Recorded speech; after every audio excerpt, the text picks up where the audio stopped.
In this tutorial, we'll walk you through the steps to hide your active status on Instagram.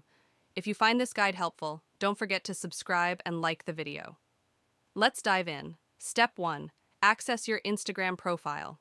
Start by opening the Instagram app and navigating to your profile page. You can do this by tapping on your profile icon located in the bottom right corner of the screen. Step 2. Access settings. Next, tap on the 3 bars icon in the top right corner of your profile page. This will open up a menu. Step 3. Navigate to privacy settings. From the menu, select Settings and Privacy. Step 4. Access messaging settings. Scroll down until you find the section titled How Others Can Interact with You. Within this section, tap on Messages and Story Replies. Step 5. Adjust activity status settings. Locate the section titled Who Can See That You're Online.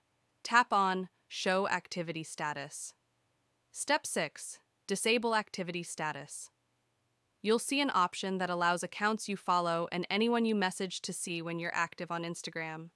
To hide your activity status, simply toggle this option off. Step 7. Confirm changes. Once you've turned off the activity status, you're all set. Your online status will no longer be visible to others. That's it! By following these simple steps, you can keep your online activity private on Instagram. If you found this guide helpful, please consider leaving a like.